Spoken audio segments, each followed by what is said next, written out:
আমার বড় ভাই আমার ভাইকে 2011 সালে নিয়ে গেছে ঢাকার টপখানা রোড থেকে নিয়ে গেছে র্যাব পরিচয় দিয়ে র্যাব ওয়ানে নিয়ে গেছে। আমরা র্যাব ওয়ানে খবর পেয়ে র্যাব ওয়ানে যাই। র্যাব ওয়ানে যাওয়ার পরে আশরাফ নামে এক র্যাব ছিলেন, উনি আমাদেরকে বলছে যে আপনার ভাই এখানে নাই। তা আমরা এখানে র্যাব ওয়ানে যাওয়ার পরে আমরা একটা মামলা করি, এখানে পাশে থানায়, উত্তরা থানায়। একটা মামলা নেয় না। কিছুদিন পরে আশরাফ 3 দিন পর আশরাফ ফোন দেয় আমাদের নম্বরে। ফোন দিয়ে বলে যে শিপন, আপনারা যে ঘোরাঘুরি করতেছেন এটার জন্য যদি বেশি বাড়াবাড়ি করেন, আপনার ভাই তো হারাইছেন, আপনারাও হারাই যাবেন।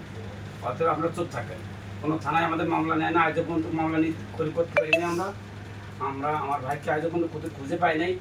আর এবার আশরাফের কাছে আমাদের ভাইয়ের ফোন পাওয়া গেছে।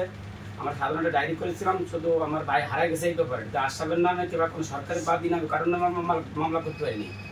আজ পর্যন্ত মামলা করতে নেই। আমার ভাই কোথায় আছে আজ পর্যন্ত জানি না। আশরাফ আমাদের হুমকি দিচ্ছে বারবার যে যেভাবে আসো সেভাবেই থাকো, বেশি বাড়াবাড়ি করলে তোমার ভাই হারাইছে, তোমরাও হারাই দেবো। তাই আমার নতুন সরকারের কাছে আবেদন যে আমার ভাই ফেরত চাই। আমার এই ভাই বউ বাচ্চা কাচ্চা নিয়ে খুবই সমস্যার ভিতরে রয়েছে, তাদের সংসার আজ পর্যন্ত খুব কষ্ট চলতেছে। তাদের একটা আর্থিক ক্ষতিপূরণ চাই নতুন সরকারের কাছে।